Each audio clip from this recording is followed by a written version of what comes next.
नाम क्या है? आदमी पूछता है आदमी से, तेरा नाम क्या है? ये है वो नाम।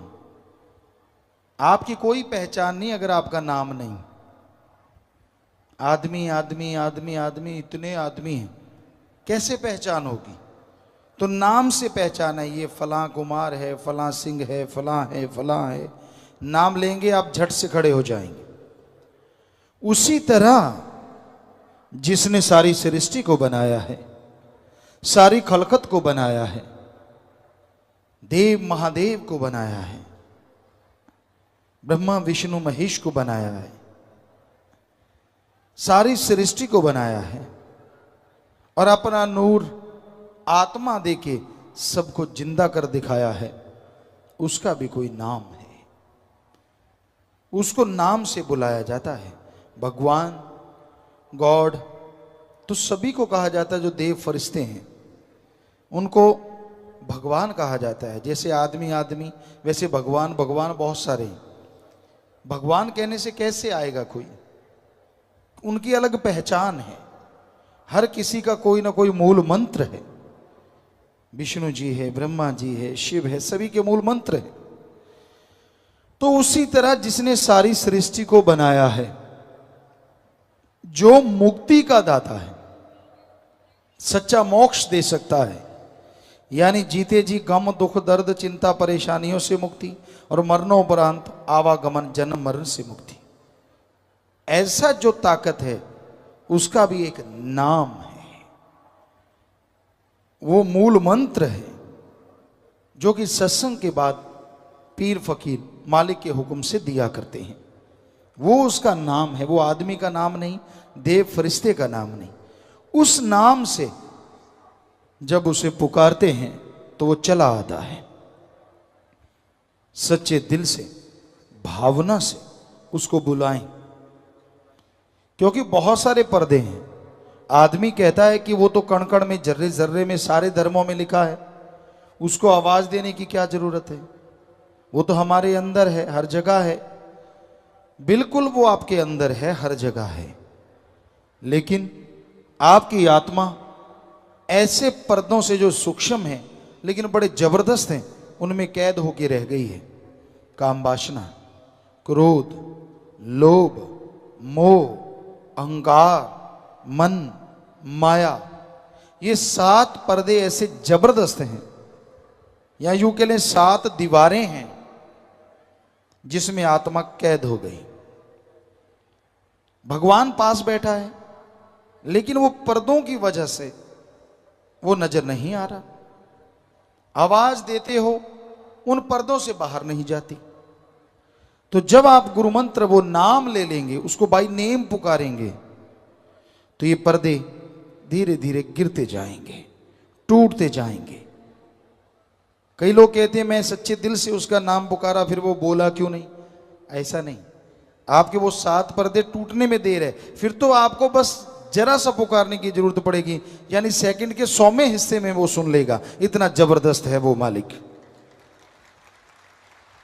पर जिस मक्कड़ जाल में आप कैद हैं, वो 7 के चक्रव्यूह में जो आप फंसे हुए हैं, उनसे निकलने के लिए एक बार उन पर्दों को हटाना होगा, एक बार उन पर्दों को तोड़ना होगा, और वो पर्दे जरूर टूटेंगे, वो पर्दे जरूर खत्म होंगे। पर तभी जब आप मालिक के नाम का सुमरन करेंगे, बार बार उसका नाम पुकारेंगे, तो ये पर्दे टूटते चले जाएंगे। फिर आत्मा और परमात्मा के बीच कोई पर्दा नहीं रहेगा। बेपर्द वो मौला, वो राम, सतगुरु, अल्लाह, वाहिगुरु नजर आएगा। पर जब तक पर्दा नहीं टूटता, सुमरन करना होगा। कैसे टूटेगा, कितनी देर में टूटेगा, ये तो आपकी भावना पे निर्भर है। सर्वोत्तम भावना, बैराग में तरीके से तड़प के पुकारोगे अगर, तो हो सकता है पर्दा कुछ मिनटों में टूट जाए। और अगर सुमरण कर लिया, फिर बुरे कर्म कर लिए, फिर सुमरण कर लिया, फिर ठगी बेईमानी भ्रष्टाचार बुरे कर्म करते रहे, तो पर्दे तो नहीं टूटेंगे लेकिन आत्मा कुछ हद तक आजाद रहेगी। बुरे कर्म छोड़ने से ये पर्दे टूटने शुरू होंगे, या दूसरे शब्दों में इन पे कंट्रोल आना शुरू होगा। मन दौड़ने से रुकेगा, काम वासना क्रोध लोभ मोह अहंकार से आप बच पाएंगे। तो इन पर्दों को हटाने के लिए जरूरी है आप सत्संग में आए और सत्संग में संत पीर फकीर जो मालिक का नाम बताते हैं उसका अभ्यास करें। धर्मों में यह लिखा है,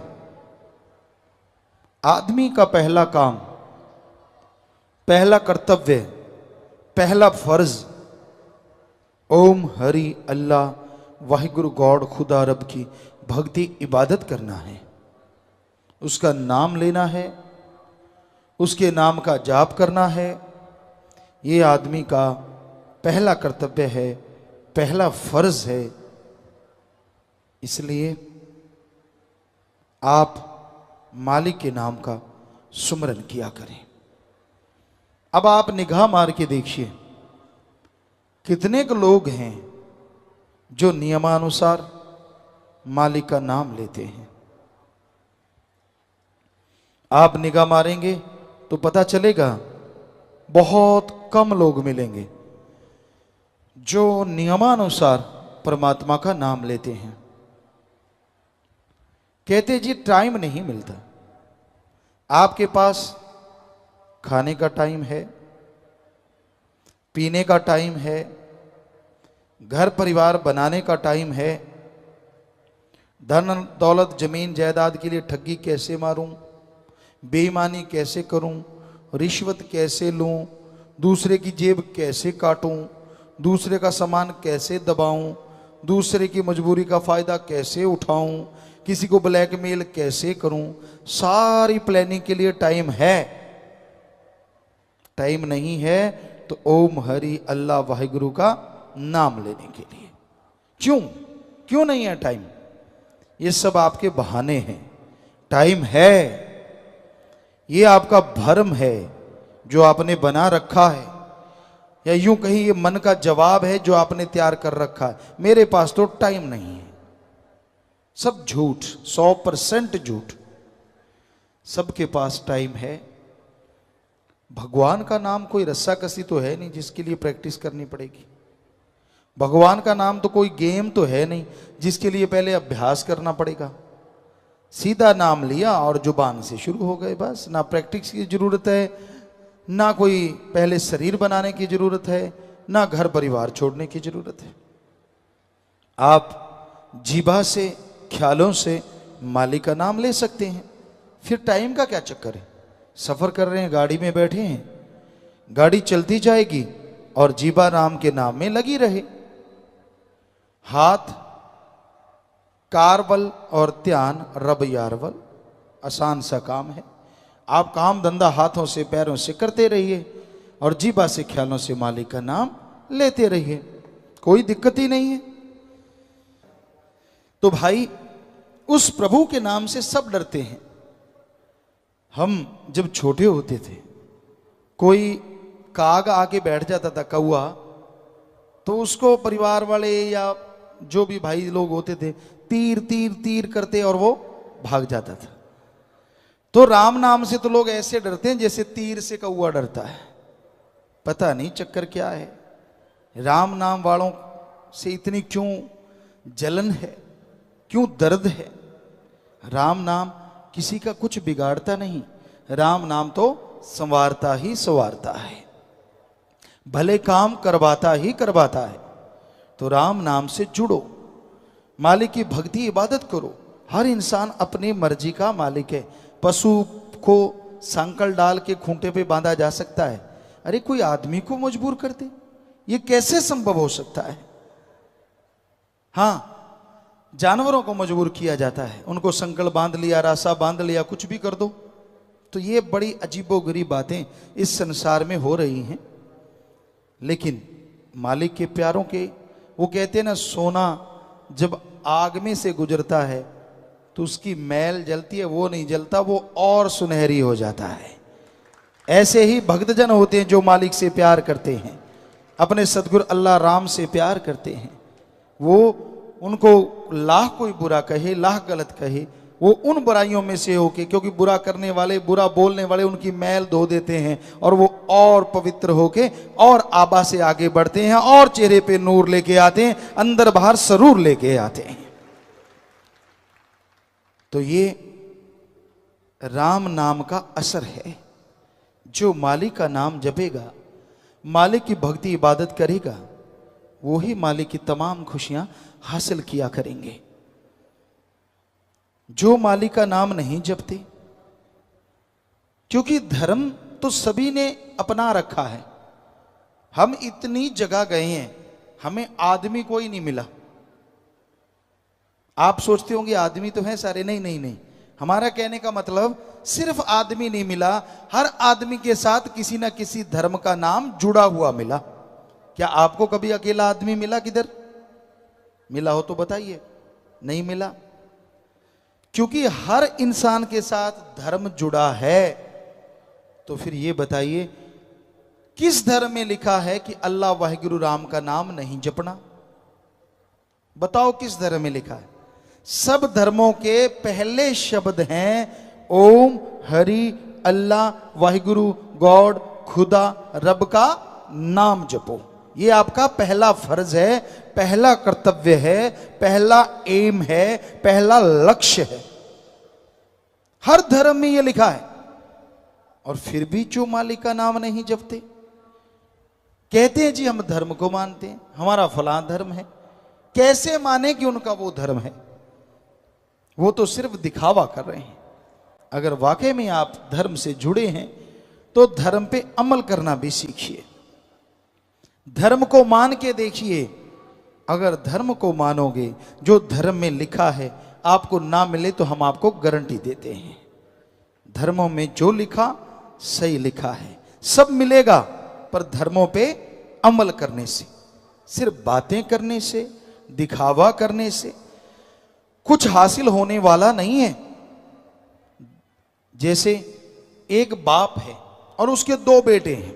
उदाहरण के तौर पे बाप कहता है, लेटा हुआ है, एक बेटा उसके पास है और वो बेटा हाथ जोड़े खड़ा है।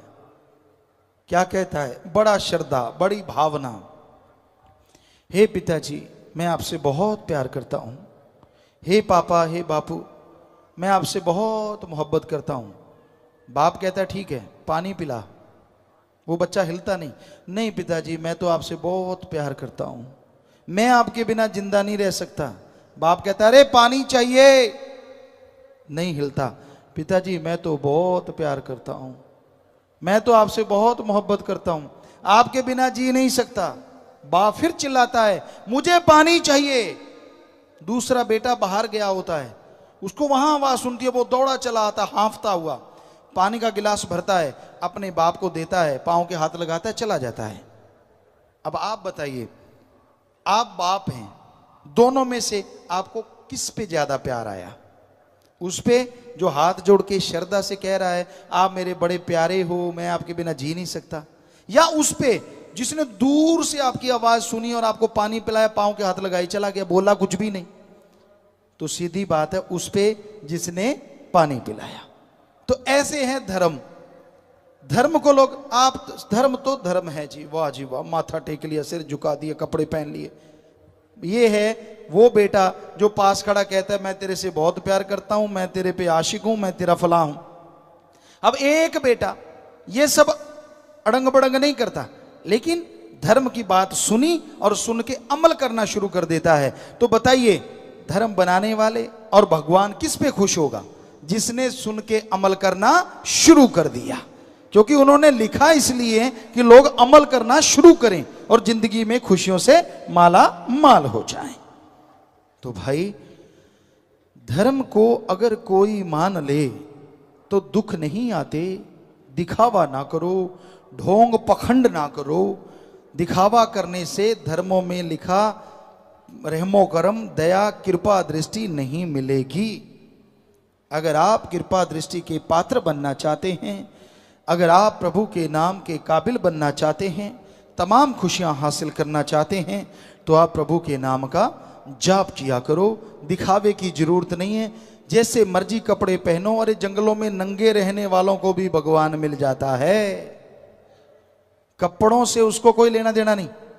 आपकी पसंद, बनैन पहन लो, कच्छा पहन लो, कुर्ता पजामा पहन लो, धोती चादरा पहन लो, भगवान को इन चीजों से क्या लेना देना है। भगवान के लिए तो अंत्यकरण साफ चाहिए, अंदर छल कपट ना हो और जुबान पे किसी के लिए बद्दुआ ना हो। जुबान पे राम का नाम हो और अंदर सबके लिए भले की भावना हो। उसको भगवान बहुत जल्दी दर्शन दिया करते हैं और कृपा दृष्टि से माला माल कर देते हैं।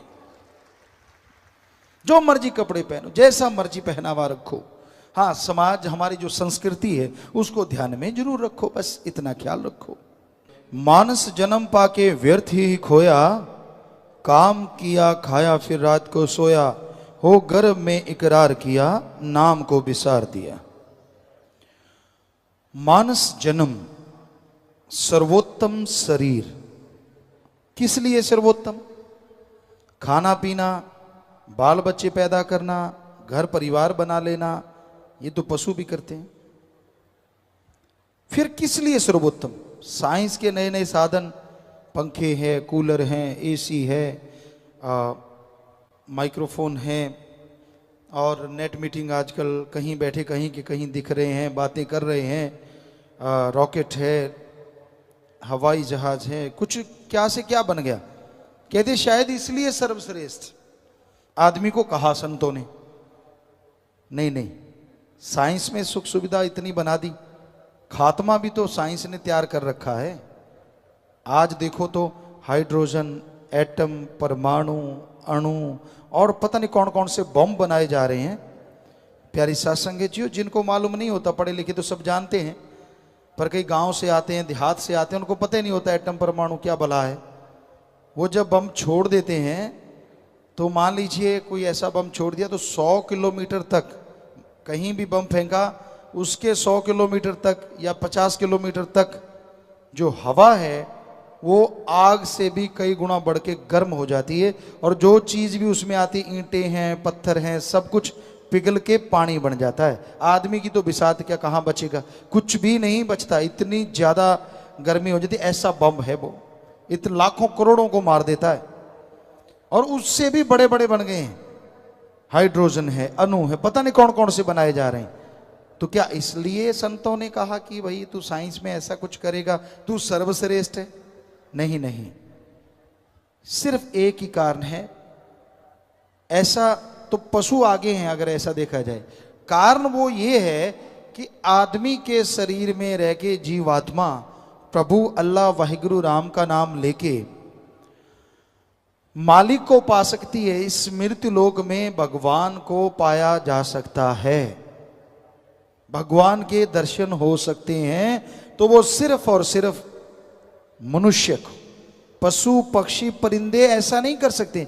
ये ऐसी बड़ी बात है जो इसके बराबर और कोई बात दुनिया में हो ही नहीं सकती कि कलयुग में मृत्युलोक में भगवान के दर्शन हो जाएं और मोक्ष मुक्ति मिल जाए। ये सिर्फ और सिर्फ मनुष्य कर सकता है, पशु पक्षी परिंदे घास फूस पेड़ पौधे कोई नहीं कर सकता। इसलिए संतों ने मनुष्य को सर्वश्रेष्ठ बताया हर धर्म में। अब आप देख लीजिए, एक तरफ तो धर्म का नाम है और दूसरी तरफ क्या आप ये काम करते हैं? क्या वाकई आप ये बात बताते हैं? सुमरण करते हैं, भक्ति करते हैं, इबादत करते हैं, राम का नाम जपते हैं? अगर नहीं तो आप सर्वश्रेष्ठ कहलवाने के हकदार कैसे हो गए? क्योंकि पशुओं के तो जीते जी मलमूत्र गोबर के काम आ जाती है, मरने के बाद हड्डियां चमड़ा सब काम में आ जाता है। आपका तो जीते जी ये सामान संभालने में लोगों को फिक्र लगा हुआ है कि आदमी का मलमूत्र कहाँ संभालेंगे, इतना बढ़ता जा रहा है। और मरने के बाद अलग से टैक्स लगता है, लकड़ियों का खर्चा अलग से है, बिजली का खर्चा अलग से है। ये तो सत्संग ही है मालिक के प्यारे, जो जीते जी भी काम आते हैं, जीते जी भी। किसी की जान बचाने में अपनी जान कुर्बान करने को तैयार हो जाते हैं, जीते जी गुर्दा देने के लिए तैयार बैठे हैं, और मरने के बाद पशु नहीं कर सकते वो कर दिखाते हैं सत्संगी। अपनी आंखें दान करते हैं, अपना शरीर दान करते हैं, जिससे पूरी मानवता का भला होता है। ये है धर्मानुसार, बल्कि उनसे भी 2 कदम आगे बढ़ के। ये किसी ने सोचा ही नहीं था कि ऐसा भी मनुष्य शरीर का काम आ सकता है, या ऐसे भी मरने के बाद ये काम देगा। तो है ना कमाल। तो ये इस तरह से आप चलिए रूहानियत इंसानियत के रास्ते पे, तो आप वो खुशियां हासिल करेंगे, आपके परिवारजन वो खुशियां हासिल करेंगे जिसकी कभी कल्पना भी नहीं की होगी। माया ने जाल में है लिया फसाए, साथ न जाए पड़ी यहां रह जाए, वो झूठा है व्यापार किया। माया क्या नहीं करवा देती। जो लोग कहते हैं जी माया वाले हमारे चारों तरफ फिरते हैं, हमें बर्बाद कर डालेंगे, वो लोग माया के गुलाम होते देखे गए। माया रानी चीज ही ऐसी है।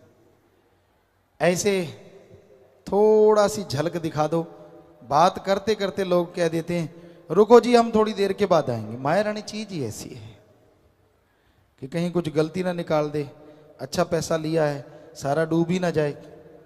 तो ये है आज माया का काम। ये झूठ को बढ़ा चढ़ा के पेश करती है माया रानी, और सच को दबा देती है। लेकिन सूरज बादलों के दबाने से कभी दबा नहीं करते। राम नाम, अल्लाह मालिक का नाम माया के फंदों को पल में बिखेर देता है। ये माया के फंदों का गुलाम नहीं बनता। राम नाम में इतनी शक्ति है, राम नाम में इतनी ताकत है। तो राम नाम के रास्ते पे जो चला करते हैं, मालिक से जो सच्चा प्यार इश्क किया करते हैं, अरे उनके बंद बंद कट जाया करते हैं, पर जुबान से उफ तक नहीं आया करती। ऐसा इतिहास बता चुका है। और जो माया के गुलाम होते हैं, जिंदगी भर ठोकर खाते हैं, चंद नोटों के लिए वो अपना जमीर बेच देते हैं। दुनिया थू थू करती है और आगे दरगाह में नरक दोजख में उनको जलना पड़ता है। तो माया का जाल सुनहरी है। माया के सब्ज बाग बहुत है, बड़े सब्ज बाग दिखाए जाते हैं माया से। तो ठगी मारेगा, क्या मिलता है तनख्वाह से, बता कितना कमा लेता है। सीधी बात यहां से शुरू होती है, कितनी तनख्वाह है तेरी? 10,000 महीना, 15,000 महीना, 20,000 महीना। हम 10 लाख देंगे, हम 20 लाख देंगे, हम 30 लाख देंगे, हम करोड़ों देंगे। आदमी हिल जाता है। कैलकुलेट करते हैं पढ़े लिखे, यार साल का 10,000 से देखें तो 1,20,000 ही बनता है, और जो बैठे बैठाए 50 लाख दे रहा है। हाल हर्ज क्या है? यही तो आप भूल रहे हैं। माया होई नागणी जगत रही डहकाए, भरमारी है लोगों को, जमीर दीन ईमान डोल रहा है लोगों को। माया होई नागणी जगत रही डहकाए, जो इसकी सेवा करे उसको ही ये खाए। कबीर जी के ये दोहा है कि ये माया के जो गुलाम हैं, जो माया के पीछे अपना दीन ईमान धर्म बेच देते हैं, ये माया ही उन्हें तड़फाती रहती है, चैन की नींद कभी लेने नहीं देती। आती बड़ी सुंदर लगती है। आपको बताया ना, कैलकुलेट करते हैं यार 10,000 महीने का मिलेगा 1,20,000, क्या मिला? और कहाँ बैठे बैठाए 20 लाख, 30 लाख, 50 लाख, इतने बड़े बड़े सब्ज बाग दिखाए जाते हैं। तू विदेशों में उड़ना जी, तू फलां जगह उड़ना जी, तू फलां करना जी, तू फलां करना जी। ये नहीं पता भाई, पाप जुल्म का कुछ भी कमाओगे, तिल तिल पड़ेगा भरना जी, तिल तिल पड़ेगा भरना जी। चाहे यहां रहो चाहे कहीं भी जाओ, लेख जाणगे नाले ना जा बरमे नु। ओ कर्मों का लेखा जोखा तो हर समय हर जगह हर जीव को भोगना पड़ता है। इसलिए भाई, जो लोग माया के गुलाम बन जाते हैं उन्हें समझ नहीं आती, क्योंकि वो माइंड वॉश इस तरह से किया जाता है, इस तरह से उनको शिक्षा दी जाती है, ऐसी ऐसी बातें की जाती हैं कि आदमी का दिन मान डोल जाता है कि हाँ यार बैठे बैठाए पैसा मिल रहा है, ना कुछ करना पड़े, बड़ी गाड़ियां होंगी, हवा में उड़ार होगा, इत्यादि इत्यादि इत्यादि। पर भाई ये नहीं पता, पाप जुल्म ठगी बेईमानी रिश्वतखोरी की दौलत कभी किसी को चैन की नींद नहीं सोने देती। बाकी तंदुरुस्ती तो दूर की बात, डर लगा रहता है, परेशानियां बढ़ती चली जाती हैं, सारी जीवन की आजादियां खत्म हो जाती हैं। इसलिए कभी भी पाप जुल्म की दौलत ना कमाओ, मेहनत करो, कड़ा परिश्रम करो, तो मालिक की कृपा दृष्टि के काबिल बनते जाओगे। आप चंद नोटों के लिए बहक जाते हैं, सोने की लंका। आज किसी के मकान है क्या गोल्ड का? नहीं है। बनाने की हिम्मत है लोगों में, इतना पैसा होगा लोगों के पास, काला धन जिसे कहते हैं, लेकिन बनाते नहीं, चक्कर पड़ जाएगा। तो उसके पास तो उसकी सारी नगरी सोने की थी। आज फन्ने खां से फन्ने खां भी सोने के कमरे में नहीं सो सकता, उस रावण के नौकर भी सोने के कमरों में सोया करते थे। कितना था धन, कितनी थी दौलत, लेकिन उसने बुराई का साथ दिया। सीता जी को उठाया तो सब कुछ, 1 लख पूत 1.25 लाख नाती, 13 वन घर दिया न बाती। सब कुछ तबाहो बर्बाद हो गया, सब कुछ नाश हो गया। तो इसलिए भाई किसी के चक्कर में ना पड़ो, दौलत के चक्कर में ना पड़ो, ठगी बेईमानी रिश्वतखोरी ना करो, ये बर्बाद कर देगी और कभी चैन की सांस नहीं लेने देगी। भजन के आखिर में आया जी, बनकर आया यहां सच का व्यापारी, विषय रूपी जुए में पूंजी सब हारी, हो सच्चा ना व्यापार किया, स्वासा धन सब छार किया। व्यापारी बन के आया यहां वनज व्यापार के लिए, और साथ में जो दौलत लेके आया वो कीमती श्वास। भगवान ने भेजा कि बाकी सब जोनियां तो इन श्वासों को बर्बाद कर रही हैं, हे इंसान जा, ये तुझे जो श्वास दिए हैं इससे राम नाम का वणज व्यापार कर। जितना करेगा जीते जी सुख मिलेंगे और मरणोपरांत आवागमन से आजाद हो जाएगा, मालिक के कृपा पात्र बनेगा। भगवान ने भेजा वणज व्यापार के लिए, वणज व्यापार करने के लिए, लेकिन यहां आके जीव लग गया बुरे बुरे कर्म करने, अपने कीमती श्वासों को बर्बाद करने पे उतारू हो गया कि मैं भक्ति नहीं करूंगा, बाकी सब कुछ करूंगा। और जब तक भक्ति नहीं करेगा सुख कहां से मिलेगा? भक्ति करना जरूरी है, भक्ति के बिना सुख नहीं मिलता। भक्ति में शक्ति है जो इंसान को अंदर बाहर से माला माल कर देती है। भक्ति वो ताकत है जो इंसान के दिलो दिमाग में शांति भर देती है। भक्ति वह ताकत है जो बिन मांगे इंसान की झोलियां अपने रहमो कर्म से माला माल करवा देती है। भक्ति में वो शक्ति है जो भगवान के दर्श दीदार इस गंदी मृत्यु लोक में करवा देती है। भगवान की भक्ति में शक्ति है जो जीते जी निज धाम दिखा देती है, मालिक के नूरी स्वरूप से रूबरू करवा देती है। इसलिए भक्ति से मुंह ना मोड़ो। आपकी किसी से नहीं बनती, कोई बात नहीं, किसी की बात अच्छी नहीं लगती, चलो कोई बात नहीं, भगवान की भक्ति करो, क्योंकि वो आपके लिए अच्छी भूमि तैयार करेगा, वो आपके लिए अच्छा बेस बनाएगा जिस पे चल के आप खुशियों से माला माल होता जाएगा। इसलिए भगवान की भक्ति करना अति जरूरी है। इसी के लिए ये कीमती श्वास दिए। इन श्वासों को मालिक की याद में, प्रभु की भक्ति में लगाओगे तो ये कीमती श्वास आपके जीवन में खुशियां भर देंगे, आपके घर परिवार में रहमो करम से माला माल कर देंगे। इसलिए भक्ति में मन लगाओ और उन लोगों का संग त्याग दो जो मन की राह पे चलते हैं, मन मते, जो गलत कार्य करते हैं, जो काम वासना क्रोध लोभ मोह अहंकार मन माया का हमेशा प्रचार करते हैं, ऐसे लोगों से परहेज रखो। गु का मतलब होता है अंधकार और रू का मतलब होता है प्रकाश। जो अज्ञानता रूपी अंधकार में ज्ञान रूपी दीपक जला दे वो सच्चा गुरु होता है। गुरु बिना गति नहीं है, गुरु बिना संसार सागर तर नहीं सकता। गुरु ही जहाज है, गुरु ही नाविक पतवार है, गुरु ही तारणहार है, क्योंकि गुरु भगवान से जोड़ता है और भगवान तारणहार, जहाज, सब कुछ है। तो इसलिए गुरु पीर फकीर की सुनो तो मालिक आपकी सुनेंगे, गुरु पीर फकीर की मानो तो मालिक आपकी मानेंगे। गुरु कभी नहीं कहता कि मेरी सेवा कर, गुरु कभी नहीं कहता मेरे लिए ये कर वो कर फलां कर। गुरु कहता है सबके भले के लिए जो होना है वो कर, परमार्थ कर, भला कर, नेक कर। और जो सुन के मान लेते हैं यकीनन मालिक उनका भला करते हैं, यकीनन मालिक उन्हें कोई कमी नहीं छोड़ते।